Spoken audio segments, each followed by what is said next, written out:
సంతోష రహస్యం. కృష్ణానది దాపులు గల ఒక పెద్ద గ్రామంలో రంగమని పెద్ద ధనవంతురాలు. ఆమెకు తండ్రి నుంచి చాలా పెద్ద ఆస్తిపాస్తులు సంక్రమించాయి.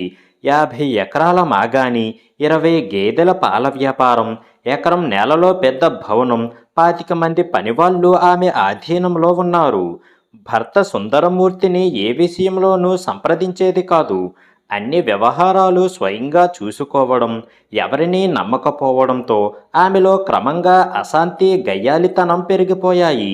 ఒకనాడు సుందరమూర్తి ఆమెతో, చూడుమని, ప్రశాంతంగా ఉండలేనప్పుడు మనిషికి ఎంత ఆస్తి ఉన్నా నిష్ప్రయోజనం.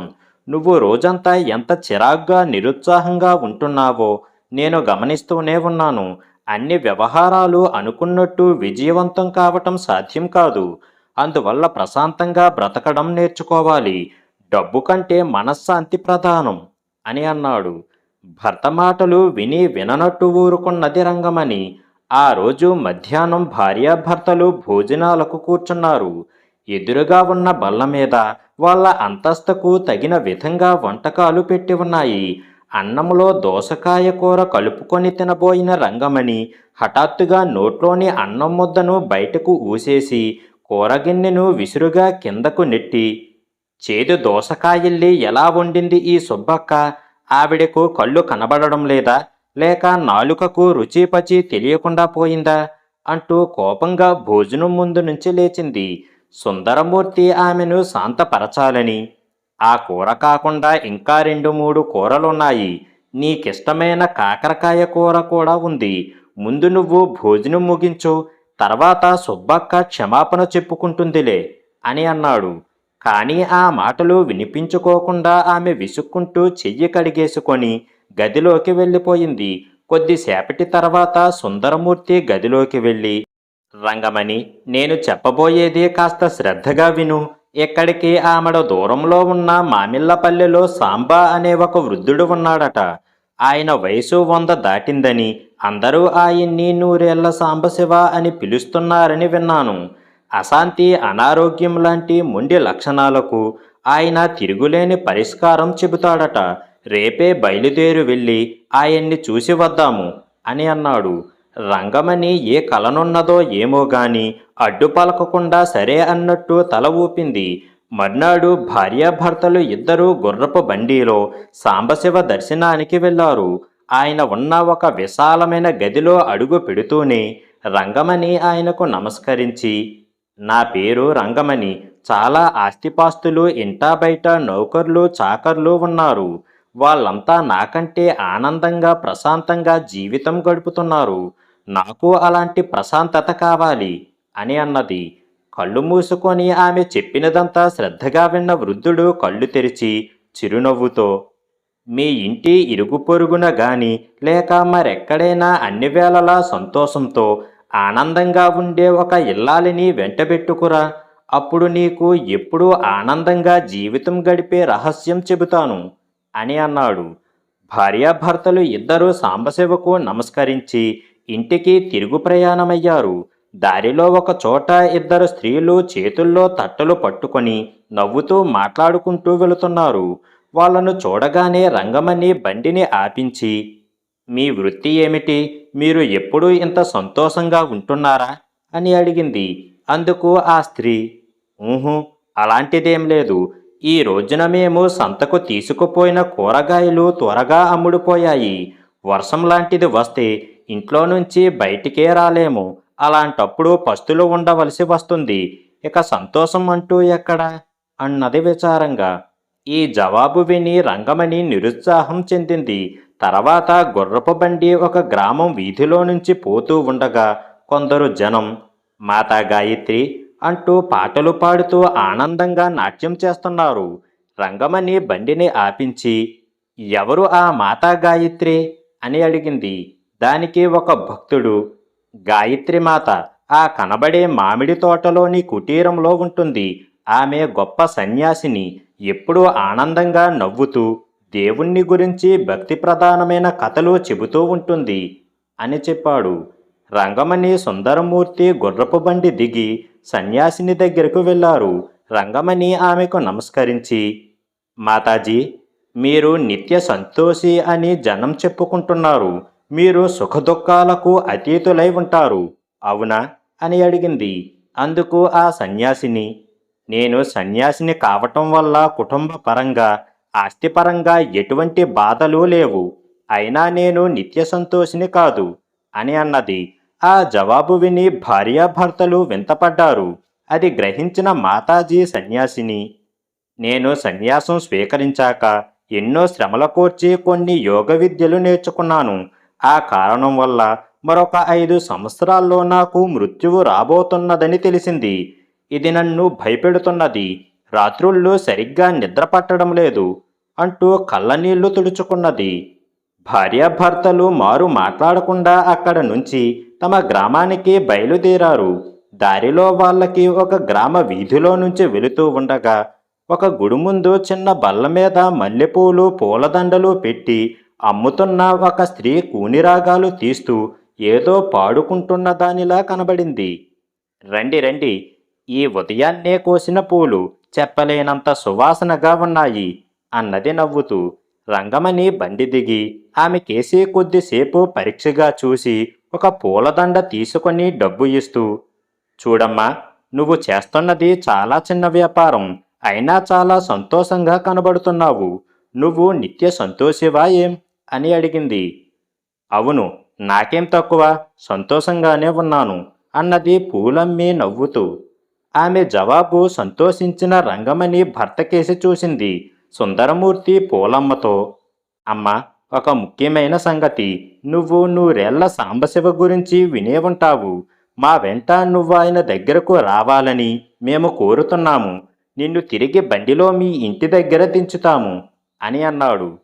ఆ రోజు వ్యాపారం కూడా అప్పటికే అయిపోయింది గనుక పూలమ్మి అందుకు సంతోషంగా ఒప్పుకున్నది.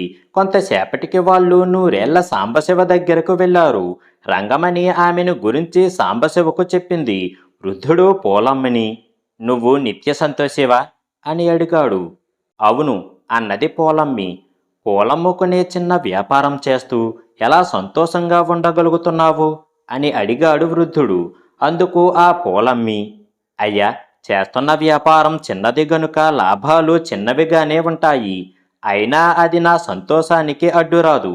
మాకు 1 ఎకరం పొలం, చిన్న పూరిళ్ళు ఉన్నాయి. నా భర్త పొలం పనులకు పోయి ఏదో కొంత సంపాదించి తెస్తాడు. అన్యోన్యంగా ఉంటూ పొదుపుగా కాపురం గడుపుకు వస్తున్నాము. భర్తను పిల్లలను ప్రేమగా చూసుకుంటాను. వీలైనంతలో ఇతరులకు సాయపడతాను.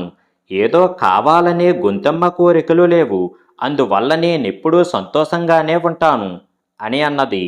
కళ్ళు మూసుకొని అంతా శ్రద్ధగా విన్న నూరేళ్ల సాంబశివ కళ్ళు తెరిచి రంగమణికేసి మందహాసం చేసి చూస్తూ, ఆ అమ్మాయి దగ్గర డబ్బు నగలు లేవు.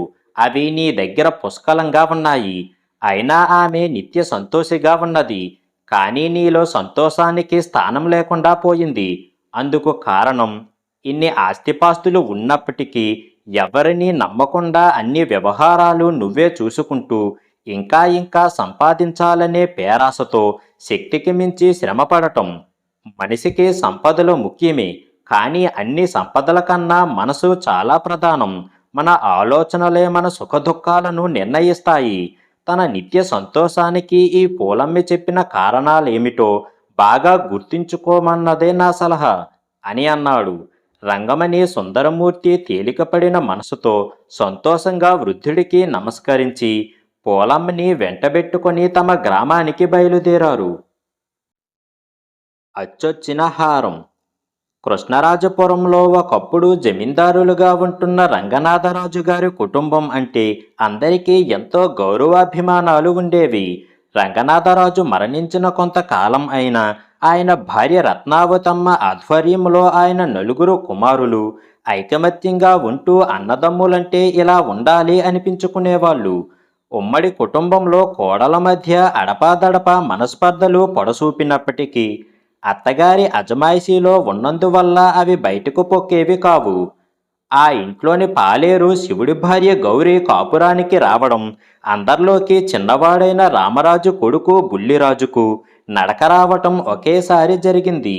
గౌరీ చక్కనిదే కాక చాలా చురుకైనది. ఆ చలాకీతనమే రత్నావతమ్మకు బాగా నచ్చింది. వచ్చిన 2 నెలల్లోనే గౌరీ ఆమెకు ఆప్తురాలైపోయింది. ఇంట్లో ఆ పని ఈ పని అందుకొని చేసే గౌరీకి అత్తగారు ఏదో ఒకటి చేతిలో పెడుతూ ఉండటం ఆ ఇంటి కోడళ్లకు కొంత కంటగింపుగా కూడా ఉండేది. కొన్నాళ్లకు రామరాజుకు కూతురు పుట్టింది. అంతవరకు తనను ఎంతో అపురూపంగా చూసుకున్న ఇంట్లోని వాళ్ళందరూ ఒక్కసారిగా అప్పుడే పుట్టిన బుల్లి చెల్లెలి మీద ప్రేమ కనబరచటం బుల్లిరాజుకు బాధ కలిగించింది. పైగా తాను చెల్లెల్ని తాకితే కసురుతున్నారు. అందువల్ల వాడు తరచూ చెల్లెల్ని గిల్లటానికి గిచ్చడానికి పూనుకునేవాడు. రోజురోజుకు బుల్లిరాజు ఆగడాలు ఎక్కువ కావడంతో పుట్టిన శిశువు క్షేమం కోరి కొన్నాళ్ళు వాణ్ణి పాపకు దూరంగా పట్నంలోని మేనమామ ఇంట్లో ఉంచడం మంచిది అనుకున్నారు. అయితే ఆ సంగతి చెప్పగానే బుల్లిరాజు తల్లిని వదిలి వెళ్ళనని మారం చెయ్యసాగాడు. అప్పుడు గౌరీ వాణ్ణి బుజ్జగించి మంచి మాటలతో ఒప్పించి మేనమామ ఇంటికి తాను వస్తానన్నది. అప్పుడు బుల్లిరాజు ఒప్పుకున్నాడు. గౌరీ పుట్టినిల్లు కూడా పట్నంలో ఉన్నది. బిడ్డకు గౌరీని తోడిచ్చి పట్నంలోని బుల్లిరాజు మేనమామ ఇంటికి బండిలో పంపారు. ఆ రోజే పెద్ద కోడలు చంద్రమతి రోజు మెడలో ధరించే చంద్రహారం కనిపించకుండా పోయింది. స్నానం చెయ్యడానికి ముందు హారాన్ని తీసి పూజగదిలో ఉంచింది. కాని స్నానం అయ్యాక పూజలో పడి దానిని చూసుకోలేదు. మధ్యాహ్నం భోజనాలయ్యాక చూస్తే హారం కనిపించకపోయేసరికి ఆమెకు కాళ్ళు చేతులు ఆడలేదు. 4 తరాల నుంచి ఆ ఇంట్లో పెద్ద కోడలికి ఆ చంద్రహారం ఆనవాయితీగా ఇవ్వబడుతూ ఉన్నది. పైగా అది అచ్చొచ్చిన హారం అని రత్నావతమ్మ నమ్మకం.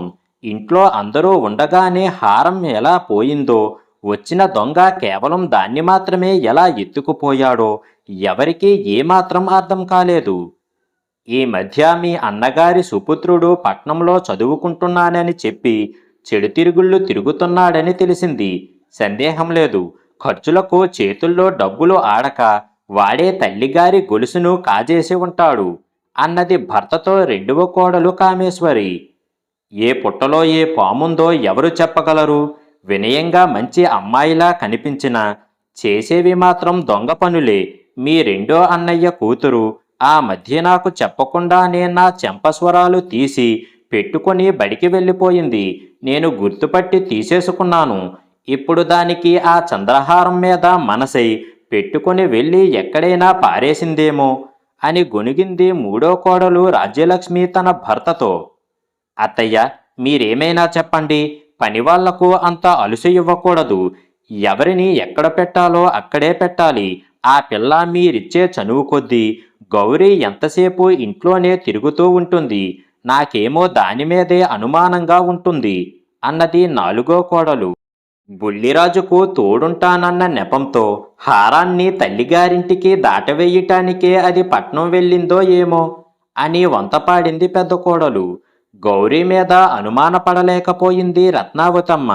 అలా అని ఇంకెవరి మీద కూడా అనుమానించేటట్టు లేదు పరిస్థితి.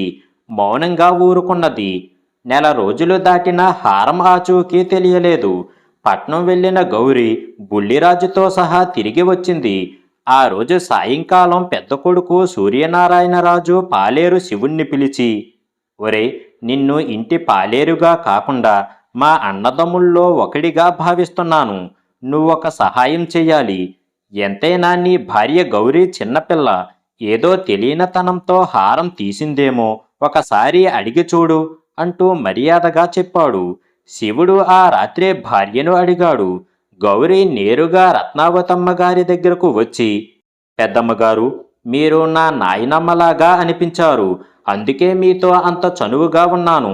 చెప్పిన పనులు చెయ్యడం తప్ప మరొకటి తెలియదు. లేని వాళ్ళేమో గాని దొంగ బుద్ధి మా వంశంలోనే లేదమ్మా. ఏ ప్రమాణం చెయ్యమన్నా చేస్తాను అంటూ వలవలా ఏడ్చింది. గౌరీని ఎలాగో సమాధాన పరిచి పంపేసిన రత్నావతమ్మకు అచ్చొచ్చిన హారం పోయిందే అన్న బెంగ మాత్రం రోజురోజుకు ఎక్కువ కాసాగింది. అంతలో వేసవి ఎండలు ముదిరిపోయాయి. ఒకనాడు శివుడు వచ్చి, అయ్యా, పెరటిబావి దాదాపు ఎండిపోయింది. పూడిక తీయించాల్సిందే.